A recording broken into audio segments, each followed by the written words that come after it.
A tu vera, siempre la verita tuya. Buenos días, buenos días. ¿Cómo están ustedes? Hola. Bueno, vais terminando, por favor. ¡Primo!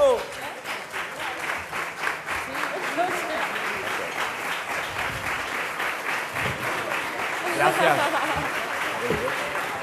Por favor, tenemos poquito tiempo para la rueda de prensa, o sea que os rogaría, señores fotógrafos, que vayáis terminando. Muy buenos días a todos y muchísimas gracias por asistir a esta rueda de prensa que corresponde a la producción española Que Dios nos perdone, que acaba de ser proyectada en su pase de prensa en la sección oficial de este festival. Para presentarnos la película contamos con la presencia de Rodrigo Sorogoyen, director y co-guionista de la película. También está la otra co-guionista, Isabel Peña, al igual que Antonio de la Torre, Roberto Álamo y María Ballesteros, intérpretes de la película, y dos de los productores, Gerardo Herrero y Mercedes Gamero. Como me imagino que estáis todos deseando hacer preguntas, empezamos. Empezamos contigo. Perdón, antes de que se me olvide, me han pedido desde la productora que por favor no hagáis preguntas que desvelen el nombre del asesino. Están un poco preocupados con el tema del spoiler, o sea que lo tengáis en cuenta, sin más. Nada, voy a tener cuidado. Bueno, enhorabuena a todos por la película. A mí personalmente me inquieta un poco, Rodrigo, la historia de Antonio con María. Entonces, me gustaría saber si nos podías contar un poquito más acerca de esa parte, ¿no? Que nos ha dejado unos cuantos un poco inquietos. Eso es. Gracias. Hola, buenos días, muchas gracias por lo que has dicho. No sé, ¿a qué te refieres? A que, bueno, para nosotros, para Isabel y para mí, era tan importante la trama policial como la trama de los personajes, por así decirlo. Siempre decimos que es un thriller de personajes. Entonces teníamos que darle espacio y vida más allá de la trama policial, tanto al personaje de Velarde, de Antonio, como de Alfaro. Entonces, bueno, hemos construido una trama en la que un ser con grandes dificultades para relacionarse, muy solitario, muy solo, que seguramente muchos de sus problemas y de sus carencias vienen de esa soledad, hemos intentado que haga un viaje hacia la comprensión, hacia el amor, hacia el perdón, que es hacia donde van todos los personajes, o por lo menos los principales, y para eso creamos el personaje de María Ballesteros, otro personaje solitario, que en el fondo son eso, dos seres humanos que están buscando el amor y que al final creo que lo encuentran, aunque no deberíamos decirlo. Yo he conocido al personaje en el que vosotros os basáis, estuve en el juicio, asistí al juicio, incluso mi madre pudo ser víctima del Mataviejas famoso, y entonces yo lo que quisiera saber, porque quedó siempre en el aire, si este hombre era un loco o era un asesino asqueroso y repugnante, porque su abogado siempre pidió que se le dijera que era un loco. Pero como los informes médicos dijeron que era producto de su venganza, de la venganza con lo de la madre, pues que era un asesino y fue a la cárcel y luego allí le mataron, ¿no? Vosotros finalizáis la película, que no lo va a descubrir, de una manera que no tiene nada que ver... ¿Qué has dicho vosotros? Vosotros, los de la película, que no habéis hecho la historia tal y como fue. Eso, sí. Exactamente. Yo conocí que lo que hace de la Torre... es un periodista del diario Montañés, del Grupo Vocento, quien descubrió lo de las violaciones y por ahí la policía descubrió al asesino. Quiero saber, a través de los estudios, si es un loco o es un asesino. Bueno, pero la pregunta habla sobre el personaje que hemos creado Isabel Peña y yo a partir de un señor que existió, ¿o te refieres al famoso? Al famoso no lo podemos saber porque no... Sí, es que tampoco está basado en ese caso real. O sea, nosotros creamos este personaje a raíz de pues, lo que nos pasa por la cabeza y efectivamente hubo un señor llamado el Mataviejas en los 80 que existió, pero no hay tanta relación entre el caso real y la película. Y Exacto. tampoco sabemos responder. Claro, no sabríamos decir si... asesino real es un asesino o un desgraciado. Una mezcla de las dos, me atrevería a decir. Hola, buenos días. Bueno, lo primero, unirme a la enhorabuena también. Muchas gracias por la película. Una pregunta para Antonio, bueno, y otra para Rodrigo también. ¿Cómo fue trabajado el tartamudeo? Y si era según la escena, tartamudeaba de una forma o de otra, o sea, si estaba realmente fijo o bien trabajado, cómo iba a ser ese tartamudeo en cada escena, en la película en general. Sí, bueno, era un debate complejo. De hecho, en una primera versión de guión, Rodrigo escribió el personaje con tartamudeos. Después yo le pedí... Isabel y Rodrigo. Perdón, sí, disculpa, Isabel, perdón, empiezo yo bien. Y le pedí que dejáramos eso para... Hubo una persona clave, Isidoro Ruiz, un portavoz de la Fundación Española de la Tartamudez, quien estuvo, y quiero agradecer a la productora que le contrató y que estuvo asesorándome durante toda la película. Sin él no hubiera sido posible. Hubo muchas tomas, yo creo que Ruiz tomó la decisión en algunas. No teníamos un modelo porque, bueno, podría extenderme mucho con esta pregunta, pero no quiero aburriros. Pero bueno, básicamente lo que yo intenté, lo que aprendí a través de la gente de la Fundación es que más que hacer algo, por ejemplo, una expresión técnica, se trataba de contar la dificultad para poder comunicarte, que es la esencia que me transmitieron estas personas. A partir de ahí, obviamente, con un personaje con tanto peso en la película, obviamente no convenía también para el metraje de la película. Bueno, y yo creo que ahí Ruiz tuvo que tomar decisiones porque realmente variaba. A veces una toma, o sea, no, cada toma variaba, en algunas había como más, me trancaba más, en otras, bueno, se hizo lo que... Pero sobre todo sí que quería puntualizar, y sin extenderme más, lo más importante, lo que yo más destacaría a este personaje, lo que aprendí y sobre todo lo que he intentado, es contar a alguien que tiene una tremenda dificultad para expresarse. Lo otro es casi anecdótico. Totalmente. Hola, ¿qué tal? Buenos días, estoy aquí. Hola, quería preguntarle a Rodrigo, bueno, y a Isabel, sobre el tema de la brutalidad. Tengo la sensación de que es una película no sé si es sobre la brutalidad masculina y que esa brutalidad masculina es una institución ya, porque la policía también es una institución de una brutalidad consentida. Es como si se hablarais del instinto de una parte de la sociedad que es animal, que son los hombres, y que eso también la policía es una rama, un brazo más, y está permitido. Pues una lectura un poco... No era nuestra intención exactamente esa. No queríamos hablar tanto de la brutalidad de la policía, para nada, ni... yo creo que sí que queríamos hablar un poco de la violencia que existe en la sociedad actual. Tampoco hemos querido centrarla en los hombres. Está más centrada en los hombres porque los dos protagonistas son masculinos. Pero no estábamos queriendo hablar de que el hombre, por ser hombre, es violento. Creo que el ser humano es violento a veces, es capaz, ayer lo decías y era muy bonito, el ser humano es capaz de hacer cosas maravillosas y de hacer cosas horribles. Entonces hemos intentado crear un thriller donde estos personajes solitarios que a veces quiero pensar que dan ternura, pues otras veces se comportan de una manera moralmente discutible, por así decirlo, debido a esas carencias y esa soledad que tienen. No sé si Isabel quiere... No, lo has explicado muy bien. Gracias. Sí, hola. También para Rodrigo. Me preguntaba por la parte religiosa, ¿no? Por la visita del Papa, si es solo una manera de poner el caos de la ciudad en esos días de verano o si hay algo más temáticamente o narrativamente, y porque también está presente en cierto modo la religiosidad bueno, por no desvelar más, pero en el asesino. Todo nació de... Perdón.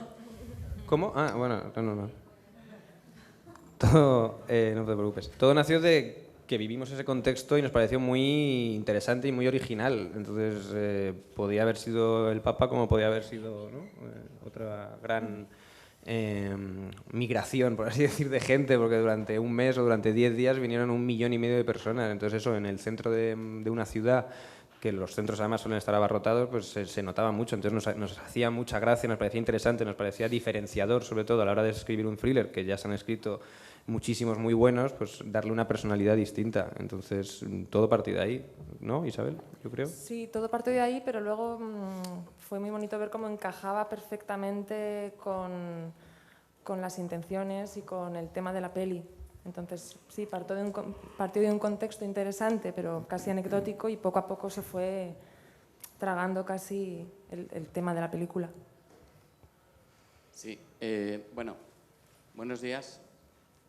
Enhorabuena por la película, que me ha parecido espléndida, ¿no? Bueno, quería hacerte una pregunta y otra a Gerardo. La película me ha recordado mucho, no tiene nada que ver en cuanto a planificación, puesta en escena, la forma de rodarla, pero me ha recordado mucho, quería saber si la has tenido presente, a una película que me encanta de Richard Fleischer, El estrangulador de Boston. Lo digo porque hacia la mitad del metraje, en El estrangulador de Boston, hay un corte y aparece Tony Curtis y bueno. Y ya.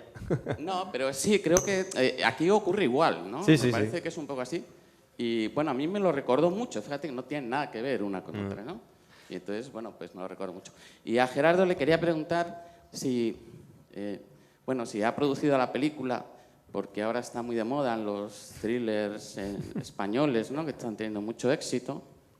Y bueno, y también quería darte la enhorabuena por la película y por el buen ojo que has tenido, ¿no?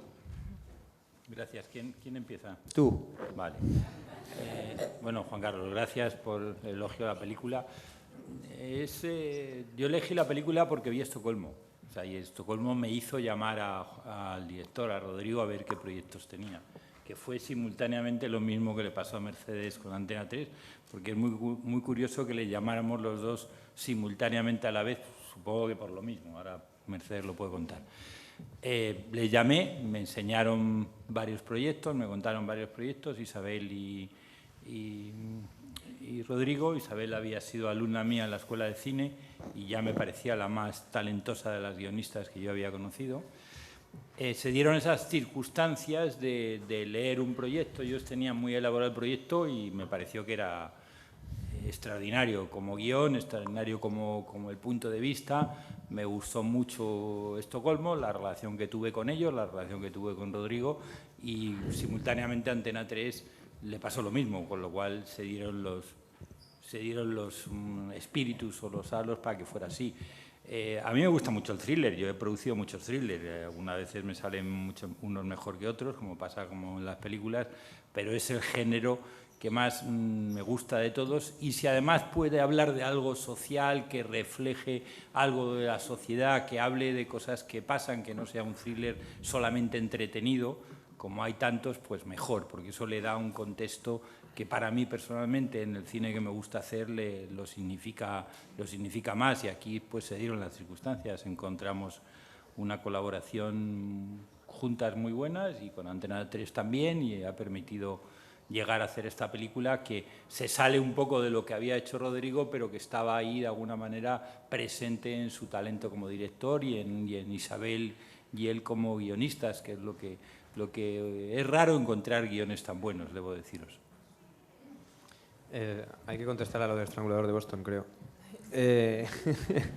Es curioso, no me acuerdo, o sea, vimos la película en el proceso de guión, pero no me acuerdo en qué momento exactamente, porque ocurría algo, bueno, tú lo has dicho, que ocurre algo muy parecido, pero no me acuerdo cuándo la vimos exactamente. Yo voy a ser muy sincera. El guión estaba bastante avanzado.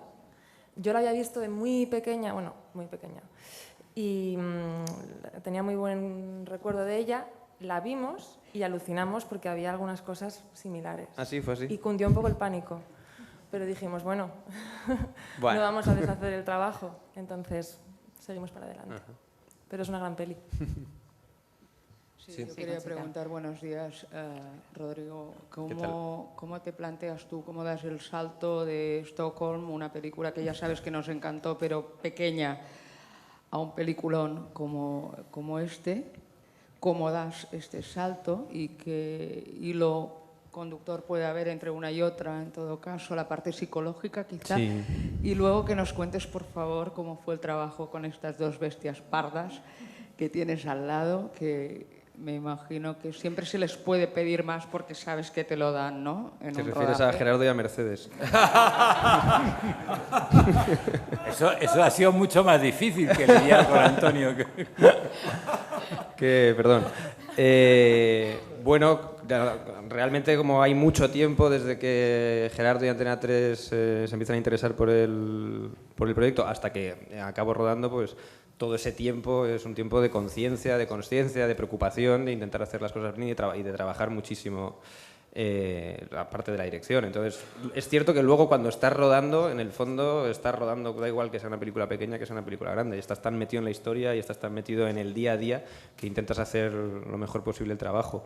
Entonces, lo que son las 8 semanas de rodaje, por ejemplo, no las viví para nada de manera muy distinta, pero todo el trabajo previo, pues sí, con una mayor presión a lo mejor y con una mayor preocupación, como te he dicho, pero también he de decir que con una gran liberación de carga en comparación con Estocolmo, donde yo era productor como muchos otros amigos, que en el fondo a lo mejor estábamos pues eso, más preocupados. Aquí, gracias a Dios, hemos tenido un equipo de producción perfecto y maravilloso que me hacía dedicarme a lo que me tenía que dedicar, que era dirigir la peli. Y luego, cómo es trabajar con Antonio y con Roberto.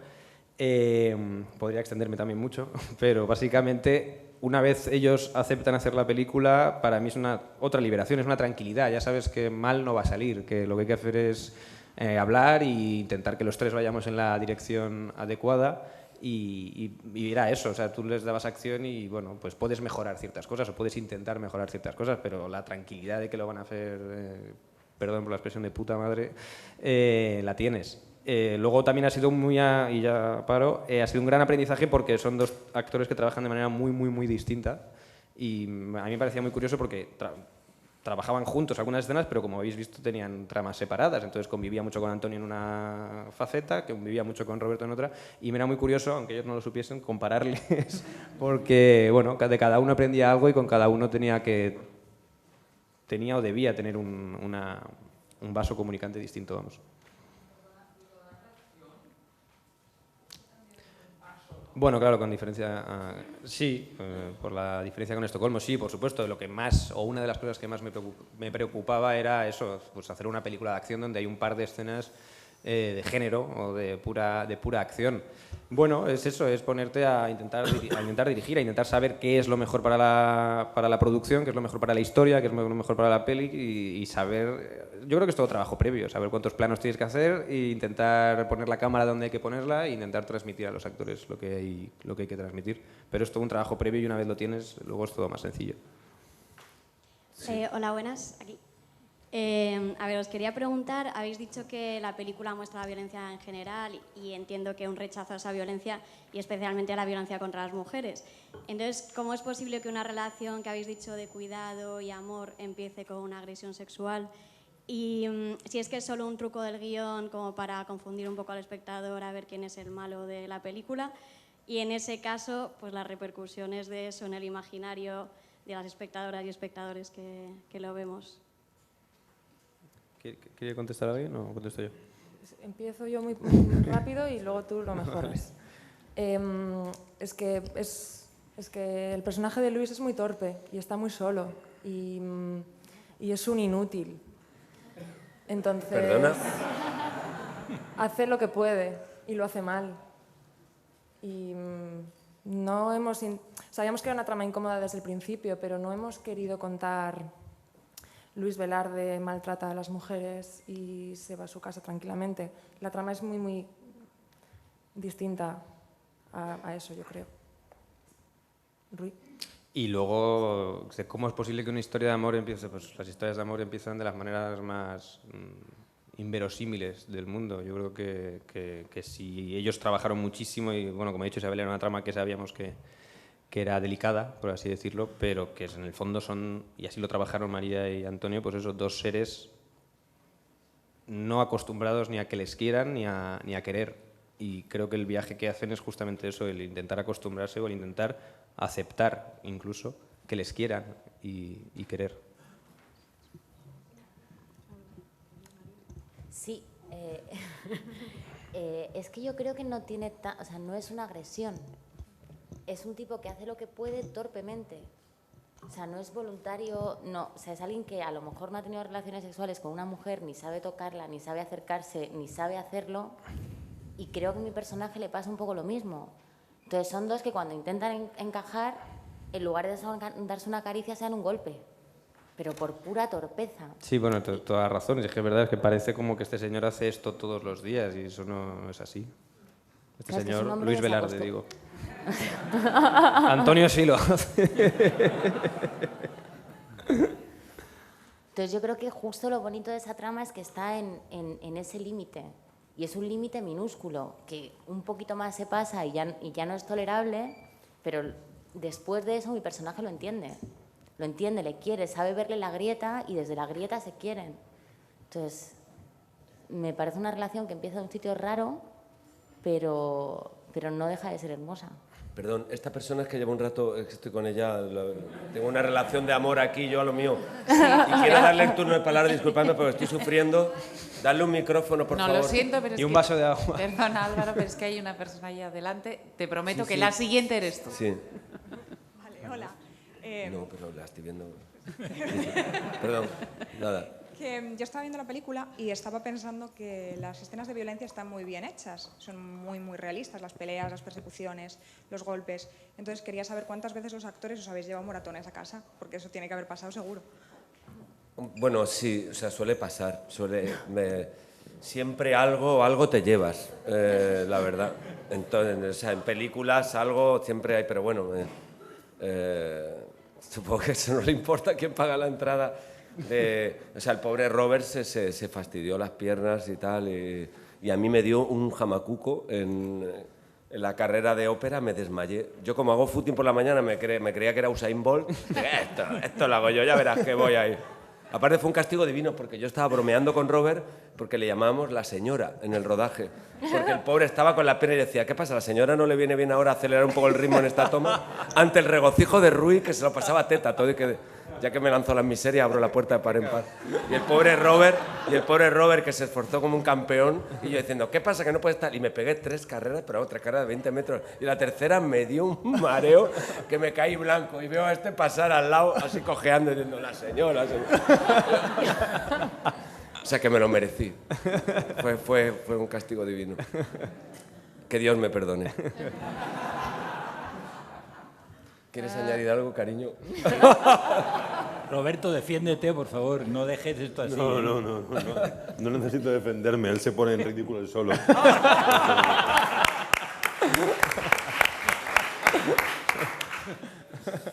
Déjame, cerda, déjame. Hola, yo soy del Brasil, me llamo Maísa, pero debo preguntar en inglés porque el portuñol es muy mal. I wanted to know about... Quisiera saber, Hitchcock, veo muchas influencias de Hitchcock en esta película y cualquiera puede responder, no solamente el director. ¿Crees que podemos subvertir Hitchcock en un thriller hoy en día? ¿Cómo podemos hacer esto? A lo mejor Psicosis, o sea... Contesta en español, si quieres. ¿Has entendido la pregunta? Ah, bueno, iba a contestar en español, no te preocupes. Yo creía que me ibas a impresionar para cuando hagamos una pega en inglés. Yo pensé que estaba intentando hablar en inglés. Sí, por eso he tardado tanto. Desde que oía a Roberto hablar en inglés no había oído a nadie hablar en inglés. No. Bueno, gracias por la comparación. Pero me recuerdo que sí que, obviamente, hablamos de Psicosis, de la película Psicosis, pero yo no veo tanta relación con Hitchcock, con el genio o el maestro, mejor dicho, del suspense. No sé, Isabel, si tú... No sé, a ver, creo que tenemos todas sus películas grabadas a fuego, entonces sí, igual hay algo de frenesí, quizá... Sí, Psicosis, por supuesto, sí, claro. La relación de la madre-hijo. Sí, pero no sé, a mí se me queda lejos.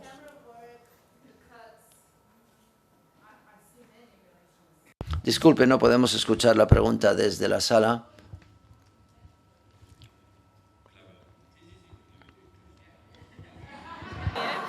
Anyway, everything is invented in cinema. Todo está inventado en el cine. Películas de Hitchcock, pues muy bien. ¿No? Vale. Pues ya está. Pero es difícil en 100 años de cine inventar siempre. Claro. Siempre hay algo de una manera inconsciente que está presente. Yo, de hecho, la pregunta de la violencia, o sea, que también que se ha planteado por aquí, somos el resultado de lo aprendido y lo no aprendido, ¿no? Y nos acompañan las cosas de manera inconsciente, tanto como nos desenvolvemos en la vida como haciendo cine, claro. Hola, yo quería preguntarle a Roberto Álamo cómo ha sido la construcción de tu personaje, quién es para ti y cuál era el peligro, cuál era el abismo por el que tú pensabas que te podías caer con este personaje, o sea, que nos describas cómo lo veías tú. Muy excitado y lleno de morbo. Cuando lo leí, me refiero. Antes decía en una entrevista que cuando te ofrecen un personaje y a veces, pues, a ver si lo digo y se ha entendido, y miras la cuenta del banco y dices, hostia, no tengo mucho dinero y tengo que trabajar y tengo que hacer algo. Entonces te ofrecen un personaje que a lo mejor no es muy allá. Ahí sí me entra el acojone, con perdón de la palabra, y sí me entra el miedo por saber cómo tengo que darle 1500 vueltas a mi cerebro y a mis emociones para saber cómo defender ese personaje que en la escritura no está muy allá. Dicho esto, este no es el caso. Cuando yo leo el personaje me emociono hasta la lágrima pensando qué morbo y qué excitación hacer este personaje. Pero el miedo en mi caso no aparece por ningún lado. Es decir, yo voy a hacer lo que sé hacer, que creo que he elegido bien mi trabajo, que es ser actor. Me voy a implicar todo lo que yo pueda y el resultado, Dios dirá. Estoy rodeado de buenos actores y actrices, hay productores fantásticos, un director fantástico, un guión fantástico, y yo solo tengo que entrar en esa rueda y no poner palos. Y en ese sentido no había miedo, había excitación y morbo, insisto, y alegría por poder participar en una peli así, con un personaje así. Tenemos tiempo para una última pregunta. Nada, la enhorabuena a todo el equipo. Yo creo que es de las veces que a nivel personal y profesional más conmovida y removida salí ayer de la sala, y eso con un encuentro casual que tuve fuera, que me voy a permitir la licencia de contarlo. Me topé con la maestra del verdadero Andrés, de esta historia real de Santander, y nos contó el trágico final también, ¿no?, de él en prisión.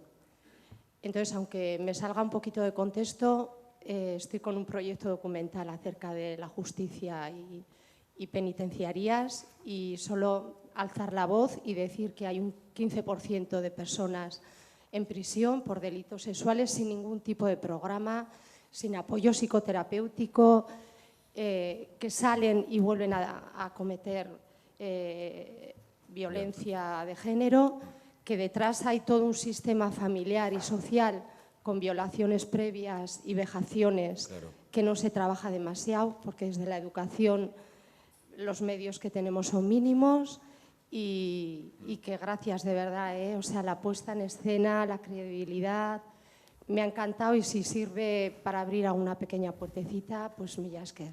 Ojalá. Gracias. Pues muchísimas gracias a todo el equipo de la película. Gracias.